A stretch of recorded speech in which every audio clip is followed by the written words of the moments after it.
Hello বন্ধুরা, good morning. তোমরা সবাই কেমন আছো? আশা করছি তোমরা সকলে খুব ভালো আছো। আমরাও বেশ ভালো আছি। আমি আর আমার ছেলে আবার একটা নতুন ভিডিও নিয়ে তোমাদের সঙ্গে হাজির হয়ে পড়েছি। আমার ছেলে ঘুম থেকে উঠে দেখো তোমাদেরকে কিন্তু তাই তাই হাই হাই গুড মর্নিংটা বলে দিয়েছে। তোমরা নিজেদের ভাষা অনুযায়ী একটু বুঝে নিও প্লিজ। তো এই দেখো ঘুম থেকে উঠে দিদার সঙ্গে খেলু শুরু করে দিয়েছি, আর আমি এদিকে ক্যামেরা নিয়ে ভিডিও করতে শুরু করে দিয়েছি। ও শুধু এই দেখো হাগিস পরে আছে, ওটা টানাটানি করছে খুলে দেওয়ার জন্য। ওর এইসব পরতে কিচ্ছু ভাল লাগে না। আর এদিকে মামিকে বাই বাই টাটা করে আমি, মা, আমার ছেলে বেরিয়ে পড়লাম ঘুরতে যাওয়া বলে। ঘুরতে যাচ্ছি, দেখো কী সুন্দর নাইটি পরে ঘুরতে চলে যাচ্ছি আমরা। আর এইখানে দেখো ওর আরেকটা দাদা থাকে, তো ওখানেও একটু হাই হাই করে নিল, দেখা করে নিল দাদার সঙ্গে। তারপর আমরা এখন রেলঘাটটা পার করব। আমার আগের ভিডিওতে তোমরা নিশ্চয়ই আবার দেখেছো যে রেলঘাটটা আমরা বিকেলবেলায় যখন ঘুরতে যেতাম তখন প্রত্যেক দিন পার করতাম। তো আজ হঠাৎ সকাল সকাল কিসের জন্য রেলগেট পার করে কোথায় চললাম? আসলে মনসা পুজো আর অষ্টমী এমন দিনে পড়েছে না, নখ কাটার নিয়ে প্রচুর টেনশনে ছিলাম। তো ভাবলাম তার আগের দিনই নখটা কেটে নিই, কী আর করার। কিন্তু মনসা পুজোর যে দিনে সেদিনেই অষ্টমী পড়ে আছে, তাই সেদিন আর কাটলাম না, আগের দিনই কেটে রাখলাম। আর এই দিকে আমি এবার স্নানে ঢুকবো, তার জন্যে মা ওকে নিয়ে আমার ছেলেটাকে নিয়ে চললো দাদাদের বাড়িতে খেলতে। আর আমার ছেলে এখন টাটা ভালো বলতে শিখে গেছে। আর আজ ছিল 15ই আগস্ট, ও একটা হাতে কিন্তু ইন্ডিয়া ব্যান্ডগুলো ঠিক পরে নিয়েছে। টাটা করে চললো দাদাদের বাড়ির উদ্দেশ্যে। আর আমি এদিকে ততক্ষণে আলতাটা পরে নিই। তো আমি না পিঙ্ক কালারের আলতাটা পরি। এই আলতাটা না সব জায়গায় পাওয়া যায় না, কোনো মতে পেয়েছি এটা। তো এই আলতাটা পরতে আমার খুব ভালো লাগে, তাই জন্য এই দেখো গোলাপি কালার আলতাটা আমি পরে নিচ্ছি ঝটপট করে। আমি সেরকমভাবে পরতে পারি না, টেরা বেঁকা যেমন হয় পরে নিয়ে দেখো। আলতা পরতে না আমার ভীষণ ভালোও লাগে। আলতা পরে একটু পোজ নিয়ে নিলাম, ফটো নিয়ে নিলাম। তো স্নান টান করে কিছু তাই সকাল থেকে সেরকম খাওয়ানি, কলের জল চলে এসেছি, স্নানটাও ভালোভাবে হয়ে গেছে।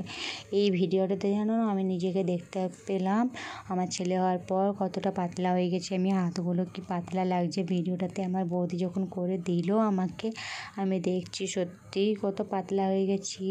তো বেবি হওয়ার পর কি সত্যিই সবাই এতটা পাতলা হয়ে যায় না? আমি হয়ে গেছি কি জানি। তো আটাটা মেখে রেখে দিলাম, তারপর চুলটা ঝেড়ে নিচ্ছি, কারণ চুলটা যদি ভালো করে না শোকায় তো আমার ছেলেকে ব্রেস্ট ফিডিং করাতে পারবো না। কারণ ডাক্তার আমাকে বারণ করেছে যে ভেজা চুলে এরকম কিছুতে ওকে ব্রেস্ট ফিডিং করাবে না। তাই জন্য আমি চুলটা চলে গেলাম কাপড়গুলো নিয়ে, ভালো করে আগে চুল টুল শুকোবো, তারপর নিচে নামবো। আর এদিকে ঝুড়িতে গম রাখা ছিল, এরকমভাবেই মা রেখে দিয়েছে, কারণ কদিন বৃষ্টি পড়ে যাচ্ছে, তাড়াহুড়ো করে তো আর গমগুলো ওঠানো যাবে না, তার জন্য ওইরকম আছে। আর আমি আগে থেকে কিছু কাপড় মেলা ছিল, আর আমি আমার যেগুলো স্নান করলাম সেই কটাই ছিল, তো সেইগুলো মেলে দিয়ে ভালো করে আগে দেখো চুলটা শুকিয়ে নিচ্ছি।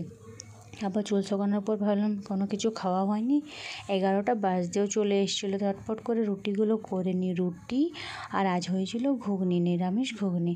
তো সেগুলোই করবো। বৌদি আমাকে লেচি কেটে দিচ্ছে, আমি এবার জলদি জলদি করে বেলে নেব। তাও খাওয়া হলো না তখন। এবার জলগুলো ভরতে হবে, যেহেতু আমি নখ কেটেছি, জলগুলো সমস্ত কিছু ধুয়ে পুছে পরিষ্কার করে আমাকেই ভরতে হবে। তো আমি ভরে নিই, যেহেতু নখটা আমি কেটেছি আর মনসা পুজোর বার আমি করি, তার জন্য ভাবলাম জল আমি ভরে নিই। এই দেখো জলগুলো নিয়ে যাব আগতে। আজকে কত মাছ বিক্রি করতে এসেছি, যেহেতু আজ 15ই আগস্ট ছিল, সেই জন্যই মনে হয়। আবার আমাকে বারবার ধরে এগুলো ধুতে হচ্ছিলো, যেহেতু মাছ নিয়ে বেরোচ্ছে, এগুলো তো ধুতেই হবে।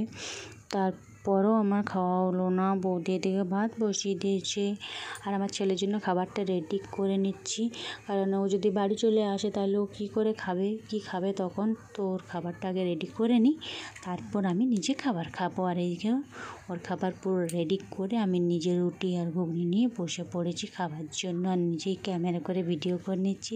বৌদির সাথে কথা বলছিলাম, আমাকে হাসাচ্ছিলো, বলছিল যে আমি ধরে দিচ্ছি। তাহলাম না, তুমিও খেয়ে নাও, কারণ তুমিও খাওনি। ভিডিওগুলো আজকে আমি ধ্যান দিয়ে দেখে বুঝতে পারছি কতটা শুকিয়ে গেছি, নাকটা কতটা লম্বা লাগছে ভিডিওতে। ইস, কেন যেতে শুকিয়ে গেলাম।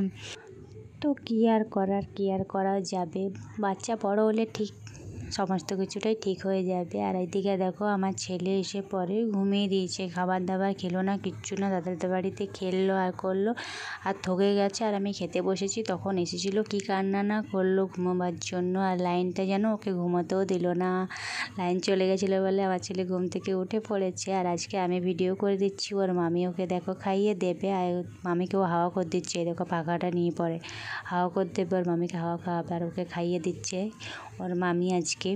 তো খেয়ে নিক আজ মামির কাছেই।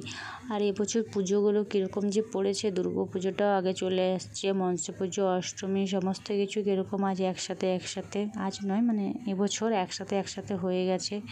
এগুলোর জন্য কি আর করার, আমার ছেলে এখানে মামির কাছেও খেলো না, তার জন্য পাশের বাড়িতে আন্টিদের বাড়ি আছে, ওদের বাড়িতে দুটো মেয়ে আছে, ওদের সঙ্গে খেলতে খেলতে আমার ছেলে ভালোই খেয়ে নিয়ে এই দেখো মা চলে যাচ্ছে। আর আমি ওর খাবারগুলো, জলের বোতল, খাবার, সমস্ত কিছু জিনিসপত্র পৌঁছে দিলাম। তারপর রান্নাবান্নার দিকটাও আজ দেখতে হবে, আজ রান্না করতে প্রচুর লেট হয়ে গেছে, যেহেতু নখ কেটে চান করে সমস্ত জল টল ভরতে না অনেক লেট হয়ে গেলো। আর আজ নিরামিষ যেহেতু। আর এইদিকে সবজিগুলো কাটা ছেড়ে দিয়ে আগে মা বললো জলদি দেখে আয়, ছাদে হয়তো মেঘ করেছে, যেহেতু গম টম সমস্ত কিছু কাপড়গুলো আছে, আমিও যেমন বলা তেমন কাজ জলদি গেলাম ছাদে। দেখি না রোদ দিচ্ছে প্রচণ্ড, আর গমগুলো তো শোকায়নি, তার জন্য আমি ভাবলাম এরকমভাবে গমগুলো যদি থাকে তাহলে তো কোনো মতেই শোকাবে না, তার জন্য শাড়িটাকে নিচে নামিয়ে ভালো করে পেতে দিচ্ছি যাতে গমগুলো জলদি শুকিয়ে যায়। তার জন্য আমি নিজেও এখানে বসে রইলাম, কারণ যদি বৃষ্টি পড়ে তাহলে ঝটপট করে আমি এগুলো সমস্তগুলো উঠিয়ে নিতে পারবো। ততক্ষণে দেখি দেখো বসে পাহারা দিচ্ছি আমি।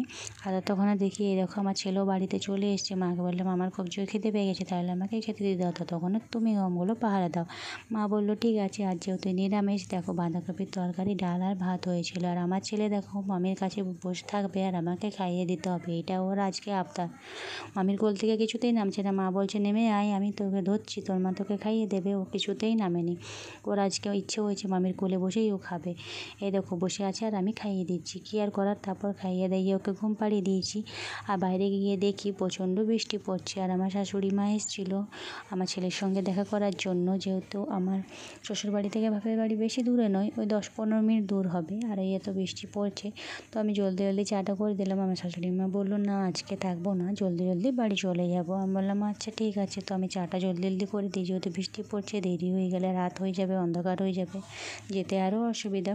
তো এই দেখো আমি চাটা করে দিয়ে দিলাম। এদিকে মা, শাশুড়ি মা, বৌদি সবাই মিলে গল্প করছিলো। আর ততক্ষণে আমার শাশুড়ি মাকেও দেখিয়ে দিলাম আর তোমাদেরকেও দেখিয়ে দিচ্ছি। আমার ছেলের কৃষ্ণা ড্রেস চলে এসছে, অষ্টমীর দিনও কৃষ্ণ সাজবে বলে।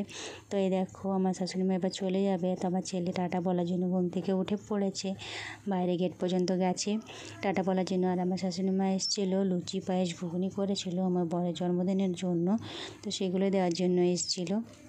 তো সেগুলো দিয়ে আমার শাশুড়ি মা বেরিয়ে পড়লো বাড়ি যাওয়ার জন্য। আর কুমড়ো ফুল এনে দিয়েছিলো, তো সেগুলো আমি ভেজে খেয়ে নিই। তো আজকের ভিডিও এতটাই। তোমাদের যদি আজকের ভিডিওতে কিছু ভালো লেগে থাকে তাহলে প্লিজ ভিডিওটাতে একটা লাইক করে দিও। আর যারা চ্যানেলটাতে নতুন এই ভিডিওগুলো দেখছো প্লিজ একটু সাবস্ক্রাইব করে দিয়ে আমার পাশে থেকো। আর আজকের ভিডিওতে যদি কিছু খারাপ বা ভুল বলে ফেলি তো ছোট্ট বোন হিসাবে আমাকে ক্ষমা করে দিও, ভুলগুলো শুধরে দিও, কমেন্টে বলো, যাতে পরবর্তীকালে সেই ভুলগুলো আর না করি। বাই টাটা, সবাই ভালো থেকো।